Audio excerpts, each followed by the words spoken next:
What's up, everybody? Welcome to the spoiler cast for Superman. This is Big Screen Energy. I'm your host, H. And to my screen right is Kaede. Howdy. And then right below us is Mike. I'm the goddamn Mr. Terrific. All right, so I think it's safe to say enough of y'all have seen Superman at this point where if we're going to jump in and we're going to do a spoiler cast, we could talk about some stuff from the movies. Excuse me. And if you have not seen it as of yet, you might want to cut this off. Oh, I yeah. think. This is your spoiler warning. Yeah, this is the spoiler one. We're not even a minute in. This is your spoiler warning. So if you are still around after this minute, that's on you. So actually, what I'm going to do, I know Mike liked it and Kaede had some thoughts. So I'm actually going to start with you, Kaede. What were some of your What really grind your gears? right? Because there was some things. Okay.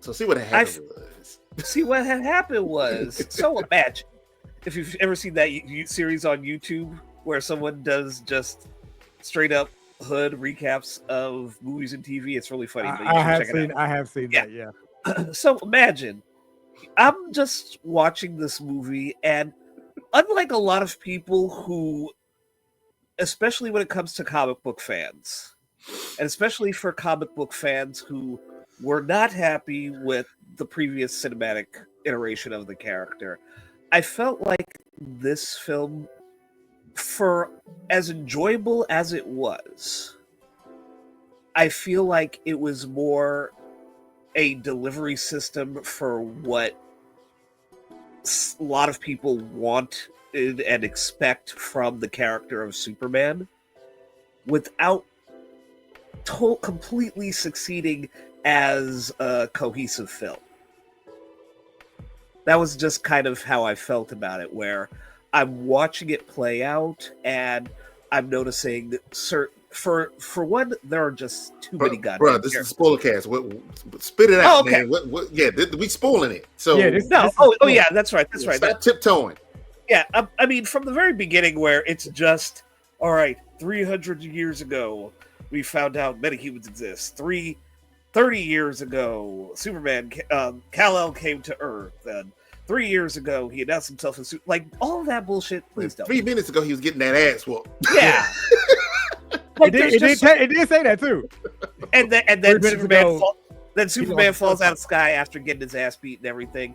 And yeah, you just kind of have this whole overall tone to it that just feels like a very big overcompensating overcorrection.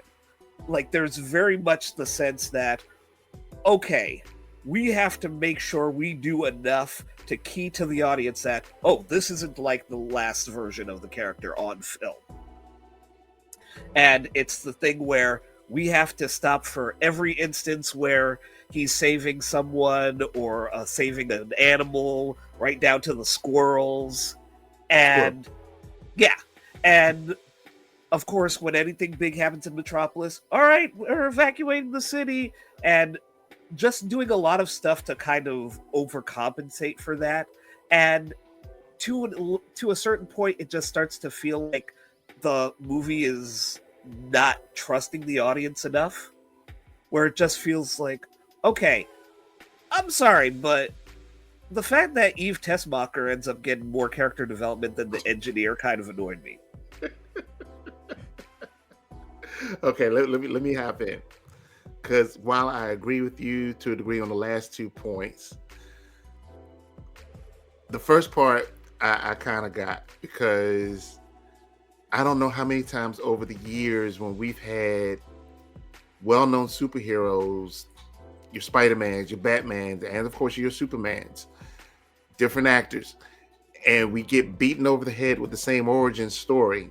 And for once, it's like, okay, look, this is my thought, because this was my thought when I saw that. It's like, okay, we're at least gonna trust the audience enough where we don't have to spend the first 20 or 30 minutes reestablishing the fact that he came from Krypton, because the same damn thing is going to happen. It's going to blow the fuck up. No, I absolutely get that. If you want to start the movie with him already as Superman, my point is, for once, yeah. If you're going to start the movie with him already as Superman, spare me the title, spare me the text crawl. I'm sorry. Well, the text crawl establishes what's going on. Yeah, what's a little bit of, into this universe. Right.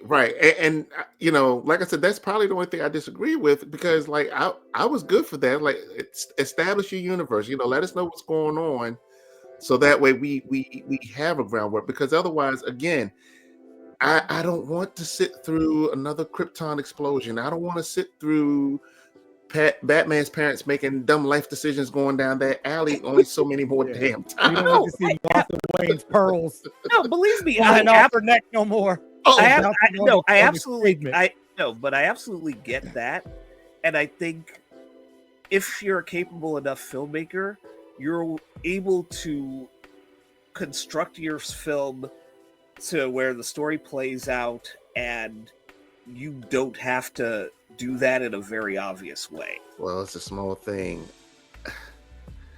I don't always trust the audience either.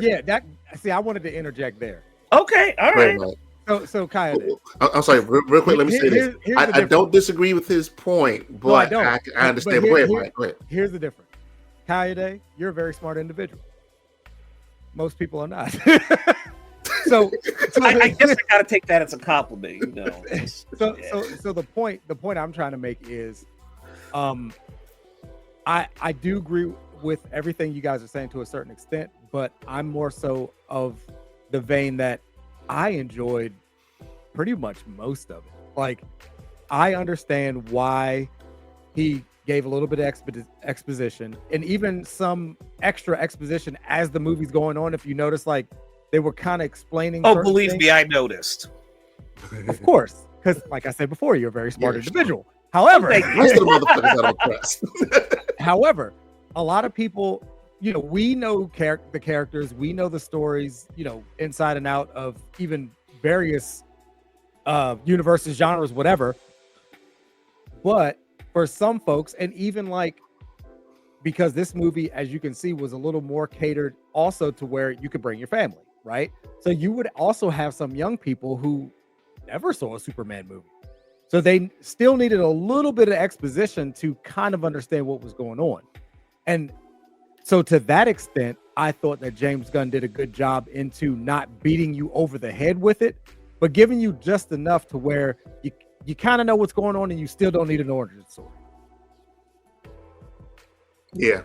I get, because one of the things I said was, and I was talking to other people about this, where, wow, they really kind of constructed this like a 90s Nickelodeon film. I felt more like it was Justice League Unlimited, Superman the Animated Series. That's how I felt. Like, I loved that, because those are like, I remember back in the early 2000s, the late 90s, when I'm watching these shows and I'm like, why don't they just make these live action? And I would love it. And that's exactly what I got with Superman. And I loved it. I was like, and it's hilarious. So far this week, I've been binging both the 90s version, The Adventures of Superman, and this newer one that they got out now. Oh, I like that one too. Kind of like it. Right. And it's called The New Adventures of Superman or something like that. Yeah, My Adventures with Superman. Yes. Yeah. And I'm kind of liking that older series better, because that older series, of course, is because it's by the same people, is reminiscent of Batman the animated series. Oh, well, because all those universes were connected. So Batman the animated series, Superman the animated series, Justice League Unlimited. Yes. All of those Bruce Timm produced series back then were all in the same universe. Yeah. And then you also realize how much of a perv Bruce Timm is. Yes, we did realize that after the fact. However, again, after animated the fact, series the new Batman Adventures on WB, that show, even before Roxy Rocket was introduced, they had to make sure that they had like an innuendo counter to put in at least one sexual innuendo every Of course. episode. Of course. Yep. But I mean, come on. Have you seen Who Framed Roger Rabbit? Oh, I mean, that was just the times, bro. I mean, it wasn't just Bruce Timm. I know. Uh-huh. Everyone had a little Bashki rubbing off on them. Yeah. So again, in my opinion, again, that's why I loved it so much, and I gave kind of those exposition pieces a pass because I knew what he was trying to do, and for me, it was like, this is exactly what I've been wanting. Is just, hey, let's bring the comics or animated series or all the stuff that I loved then, and I was just like, why can't we just get this in live action? And we got it in live action. It was great.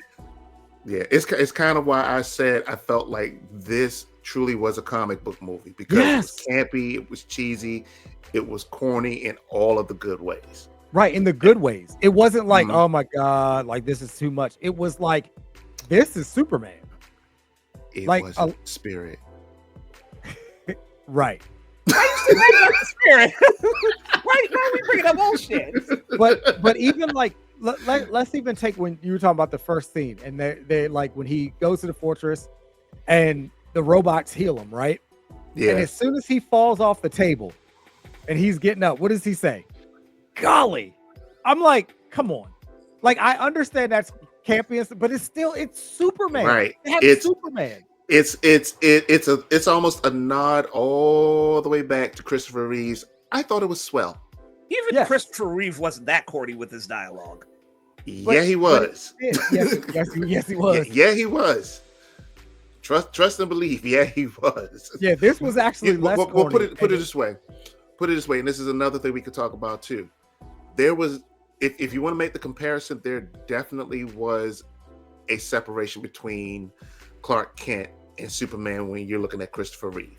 Yes. So yeah, he was corny, and he was intentionally bumbling for reasons. Yeah, no, I know. I mean, we know that, but that was one of the things we didn't necessarily see with Corn Sweats. No, we did. I noticed. Well, I was about to say it wasn't as obvious. Okay.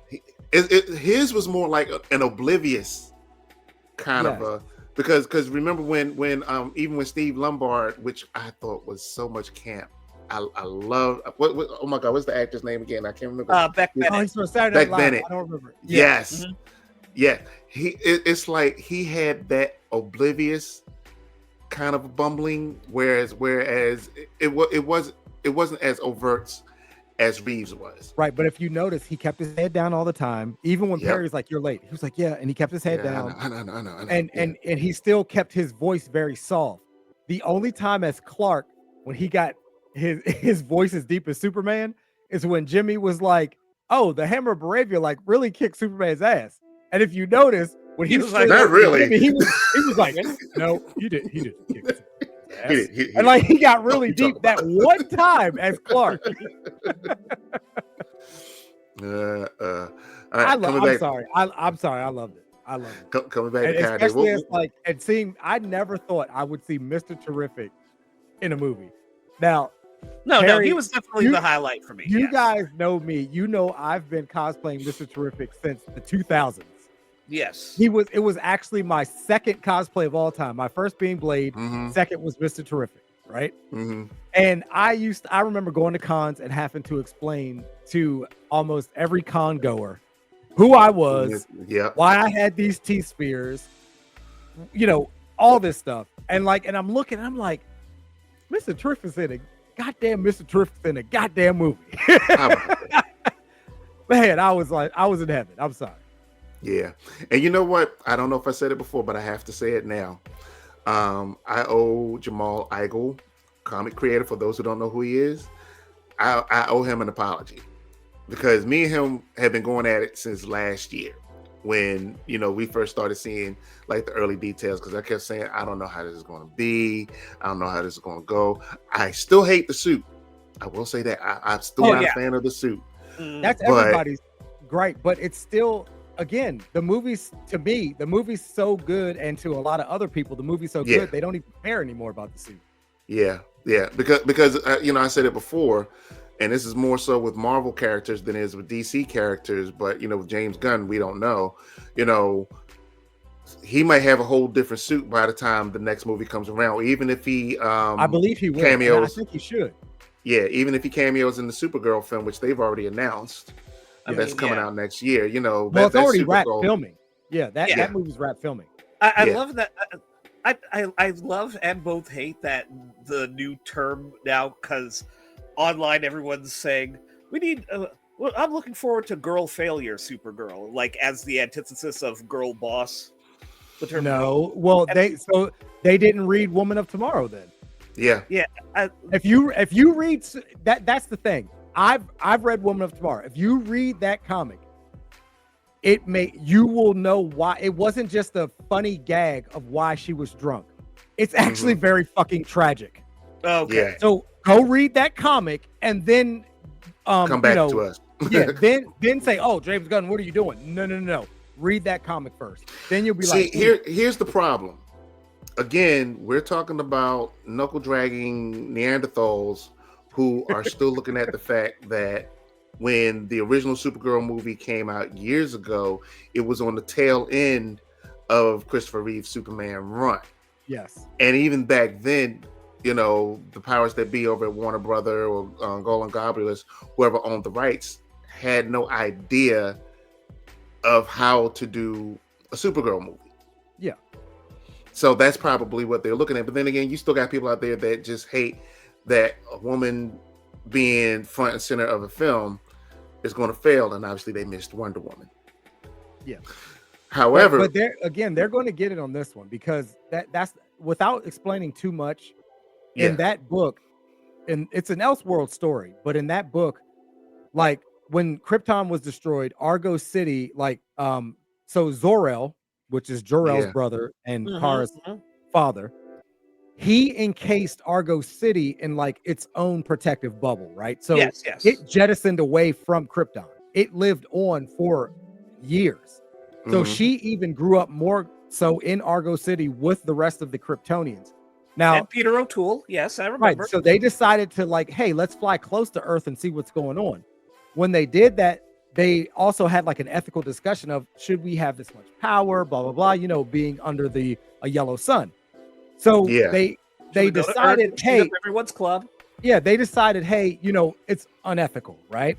So in trying to fly away, right, from our solar system, they got bombarded with a meteor shower. So Argo City got destroyed. That's when Zor-El sent Kara out. And so all she remembers is so much tragedy because she was already I think 18 or so. Right. When she's older than Clark. Right. So she saw her planet destroyed. Then the only city that was left of Krypton destroyed and her parents killed. She has so much trauma. That's PTSD. the reason. Yes, that's the reason why she does go to all these planets under a red sun, so she can get drunk and just actually feel something. It's very tragic, which I think works. I don't think that's the problem, because when you have it tacked on as the end of the scene in this film and you don't have that context, yes, you're leaving your audience to make certain assumptions about. But it will be explained in her movie. No, I understand that. Yeah, because I was about to say too. But from a structural standpoint, you understand what I'm talking about, where that kind of just feels disjointed a little bit. Yes. Well, how many times have we seen Marvel movies do the same thing, though? Oh, and I've been critical of them doing that too. Yeah, because that's all this is here. Because again, James Gunn is an alumni from doing Marvel films, so he pretty much did the same thing. Because technically speaking, that could have been one of your mid-credit cutscenes. Yeah. The way that was tacked on, that could have been one of your not mid-credit, but one of your in-credit, cutscenes or something like that. But I also think what I've heard James Gunn saying is the post-credit scenes and stuff. Some movies will have them, some don't, but they're not going to be like how Marvel is, where it's oh, let's have this whole thing where we have to set up this next story, and then sometimes it never even follows through. Yeah, and honestly, I'm okay for that. Yeah, right. Which has been the main thing with the last couple of Marvel films, where I ain't seeing this dude again. We ain't seeing Yeah. Star Fox. We ain't seeing Right. Hercules. No, we never. ain't seeing Clea. Nope. Right. We ain't No. We may see Clea again. We may see Clea. I don't know. We ain't seeing Scar again. I'm sorry. Okay, let's come back. Yeah, we so, have to get let's back see. to spoiling this movie because Yeah. I So also, come on, Kyle, because like I said, this is almost to you. What else really grounds your gears, brother? James Gunn's very clunky incorporation of geopolitics. Yeah. I can agree to it. But I can agree. But here's my thing on that. Even though it's very clunkily applied, and I said it before, and I'm going to say it again. The thing that really kind of put that through, because this has been endemic of Superman throughout the years, period, even from the time when he began, throughout World War II. No, of course. Wait. Let me set it up. Okay. Because there's a piece out there that I remember seeing many years ago, where Superman is in Nazi Germany about to throw a tank, or throw a Panzer tank. Let me make it clear. And while it's cool and patriotic and all that good stuff, I still enjoyed the way that when Lois Lane interviewed Superman as Clark Kent, how she kept asking him and badgering him on the idea of, because you have the power to do these things, should you be doing these things? And the fun thing is, while she's doing that to him, that same question could be applied to Lex Luthor, because guess what? He's doing those same very things, playing both sides of the table. And again, while I definitely do not agree with how clunkily it was set up, the way it was implemented in the movie, as far as well, look, we got this shit going on back home. This monsters wrecking shop in Metropolis, but then this one side is about to open up fire on these peasants with no gun. What do we do? Gee, that's a hard question. Yeah. And then that was the thing. It's like, because Superman, you can't be with all his power, he can only be at one place at a time. Right. Now, it's just okay, suppose, because Hawkgirl's gonna kill the Barovian president anyway. Right. Yeah. Which I had a problem with. Yeah. I kind of had a problem with it. I didn't, but I did. Because it's kind of like, oh, that's kind of messy. Because it's messy. All the you're doing with Lois interviewing Clark about that and having that arch over the entire film. That's where I was going with that. At the end, just kind of blows apart whatever your argument is in general. But it wasn't Superman though. Doesn't matter. That was her choice. Doesn't matter. Yeah, and technically she's still an alien. I get what you're saying. Yeah, but I understand. I'm not saying I would do the same thing. And here's the thing. But I understand. Who besides the audience actually seen her drop him? Outside of that, was even their body. I'm playing. Go ahead. But even on top of that, like after was it Jarnpur? How do you say that? I don't know. I know these are actually like fictional countries. Yeah, they're fictional countries. So Jarnpur, whatever it's called. Yeah. So they were liberated. Do you actually think they're going to be like, oh yeah, Hawkgirl killed like the president of Baravia? No, they ain't going to say that. They're going to be like, I mean, we were saved and now we're free. That's all they're going to say. So is that even going to really come out? Probably not. We have to wait for the next movie. Yep. But wait a minute. Here's the thing, though. I just don't even really see it being a plot point because who saw her do it? But again, like she was way up in the air, she bust him out the thing, and she just dropped. It's still as audience members for you to be trying to set up this ethical situation about how superheroes intervene in world conflicts, and then to show us as audience members, oh, we're just going to have this completely other.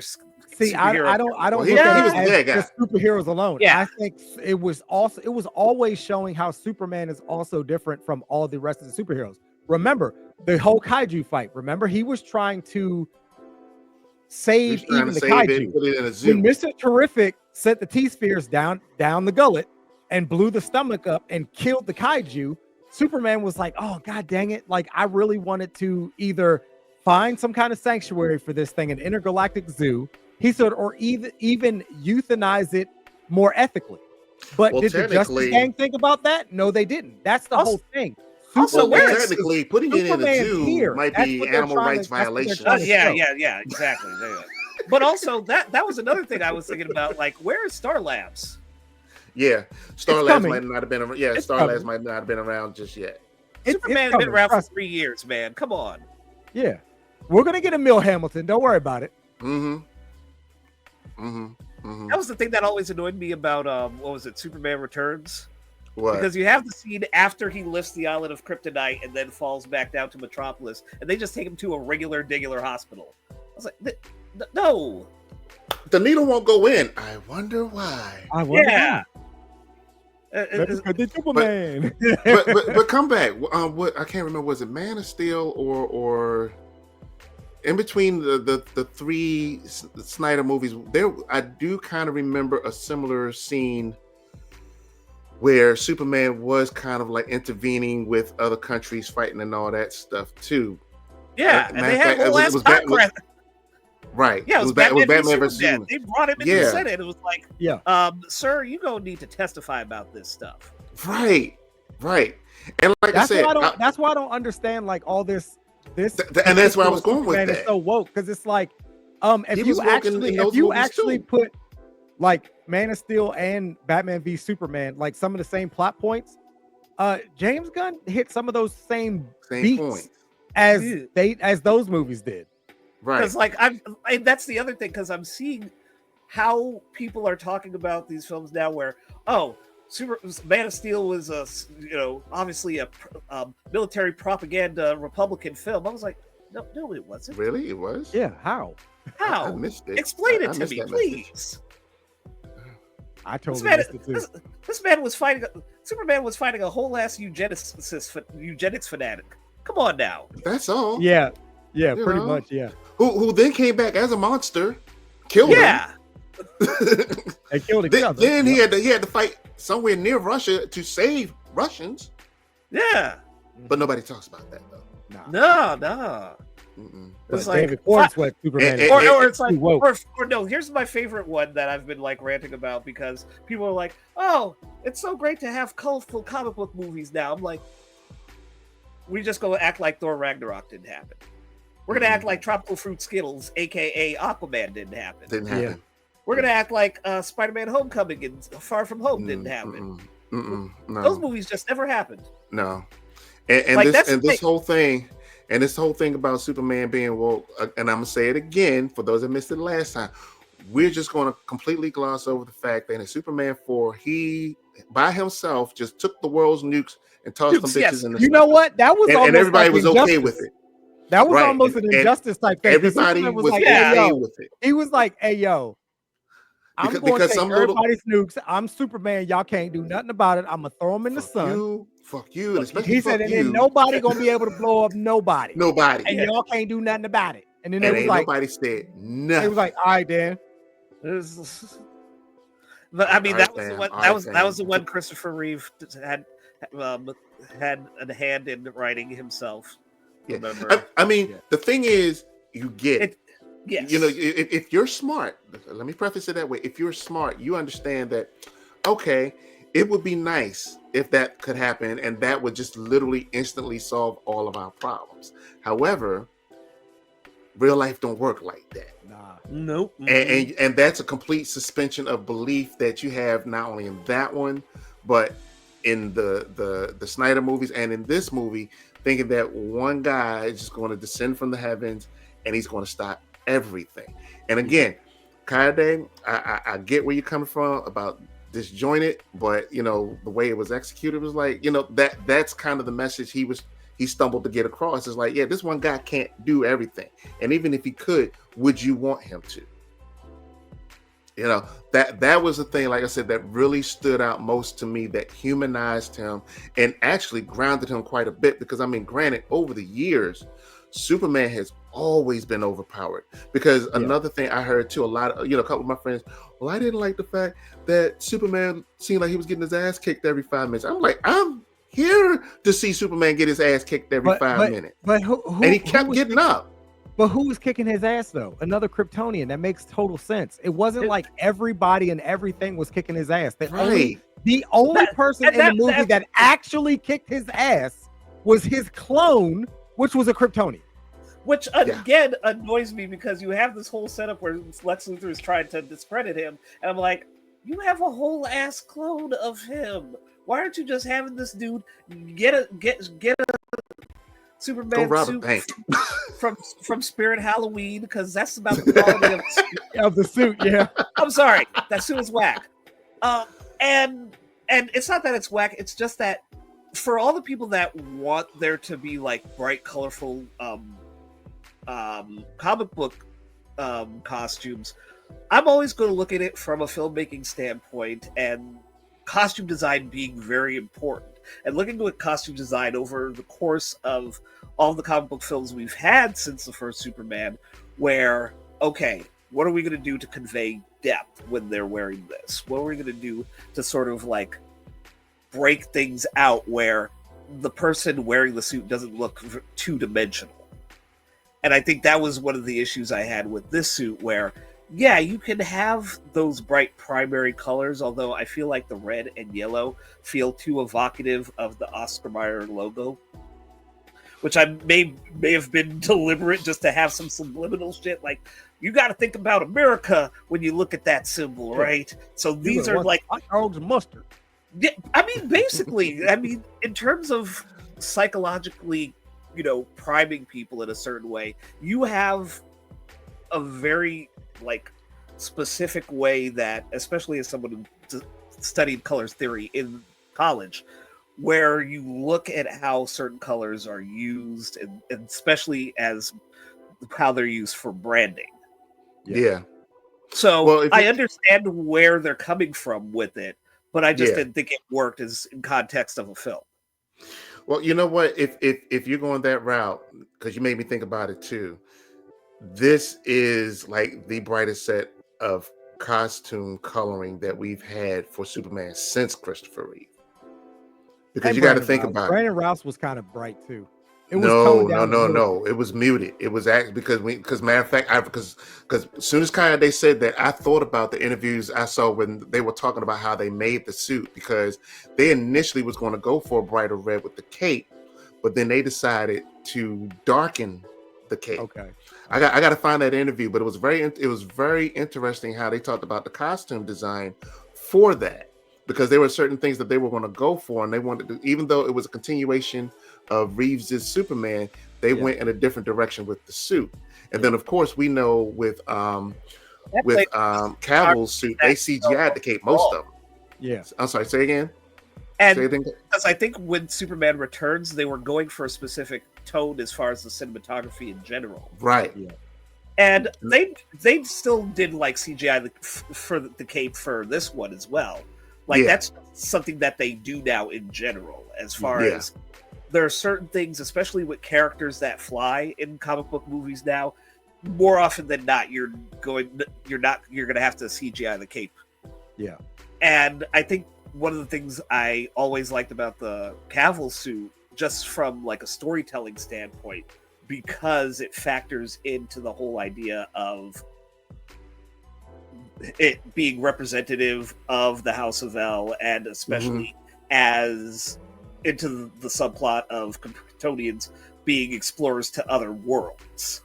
Right. And I think there was more of a mindset of, at least in my mind anyway, of the suit being seen as more, okay, this is what you wear as a visiting dignitary from another country. It's a Kryptonian suit. Yes. Yeah. Because matter of fact, now that you say that too, that scene when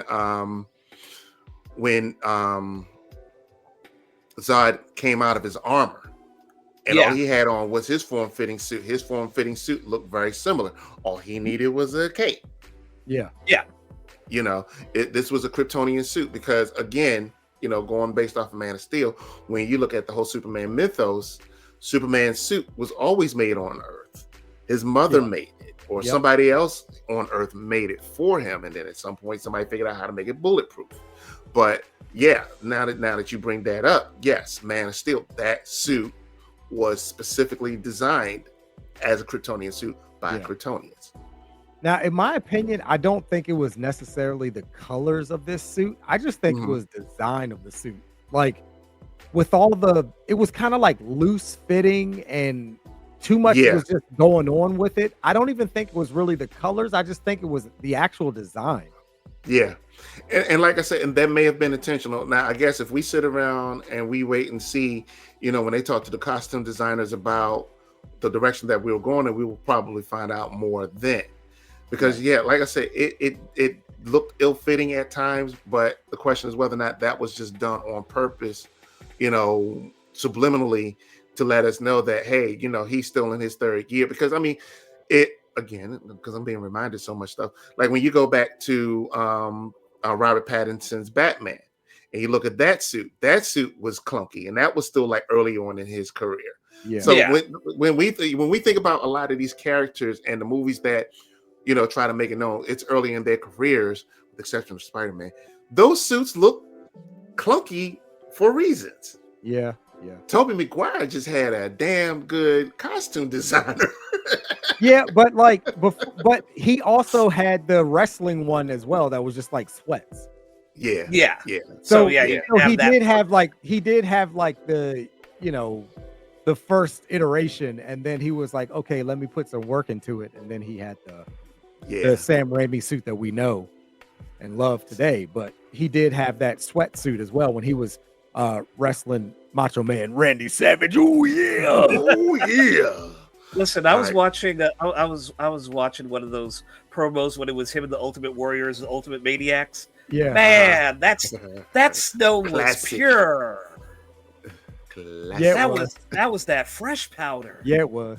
Yes, it was. You know my favorite interview. And if you know, you know. Oh, yeah. Let me tell you something, brother. All right, so look. Yes. We're going to wrap this up. So I honestly did not expect this to probably be one of the most talked about superhero movies in years. And I almost of like the decade. Right. Y'all talking reckless. No. So think about it. Since 2020, these are the 2020s. So of this decade, this is one of the most divisive, controversial superhero films. Okay, you didn't say divisive, controversial. That's where we were going. That's where we were going. Okay. But I mean, like, talk about like it's a huge debated, you know, clashing of one side or the other or whatever. Yeah, this was one of the most. And the question is going to be, can Fantastic Four hold its beer? I think so. I think Fantastic Four. I think it's going to be just as good. Hopefully, if not better, but still, like, that's what I've been wanting for a long time as well. I've been wanting Marvel and DC to both just give me good movies that I'm going to enjoy, and I'm just happy to see every movie that they put out. Yeah. You got the last word. Oh, I do. Yay. No, I'm looking forward to Fantastic Four. I still wish it had been either Chris Pine or Timothy Olyphant for Reed. You know, I feel like either of those would have been a better fit. But other than that, I think it looks good. I think going for the 60s overall vibe is smart on their part. And obviously, if you've seen Thunderbolts, you saw the after credit scene from that movie to know that it looks like it gives you a certain idea of how the Fantastic Four might potentially end. Because it obviously looks like, because obviously this isn't happening the same as the regular MCU Marvel. No, they've already said. So they've already said that it's 8. So more than likely, this movie is ending with them leaving their universe for the Marvel universe that we've seen in all of the other movies so far. Yep. Because Yeah. unfortunately, they also already like in their TV spots have even said the whole reason that Galactus is, is It's Yeah, coming for- to because them it's anyway. It's, Yeah. it's coming for Franklin. Yeah, But he again, wants Franklin. because we have to mention that general audiences who don't give a dead moose's last shit about the comics are still not going to know what that contextually. They're not going to Sure. look at that. The people that are going to make this Yeah, movie they're just money, gonna be like, why does they're he gonna want be the like, baby? why does he Yeah. want the baby? And that's all they'll have to go on. So I 'Cause don't it's necessarily Franklin fucking Richards. That's Yes. why. for fans, yeah, it's going to seem like a spoiler, but for the general audience, they are not. They're going to Yeah. be intrigued. It's like, Because why are they- Franklin made Galactus his herald. Yep. Why are they gonna want? Why are they gonna want that little baby? Why, Remember why- that? why- To me, why- my well- Galactus. I threw the book up when I read. Well, when we're he going to was like, revisit. "To We me, my will. Galactus." I'll tell you what. Let's make sure we revisit this when we talk about Fantastic Four. Okay, all right, Yeah, All we'll right. talk about it after I get back from Comic Con because I will be there. cool. Well, I Yes. hate you, but enjoy. I mean, And on like- that note, Good we're night. going to talk about this when we clear. And on that All note, right. everybody, thank you for tuning in as always. Yeah, this was extra long because we needed this time to get it all out of our system. Right, And we still didn't even scratch the surface, quite honestly. not at all. No, we might have to have another one. Maybe. I'm just saying. All right, everybody. We're All right, out. good night. Goddamn, Mr. Terrific is out. Mhm.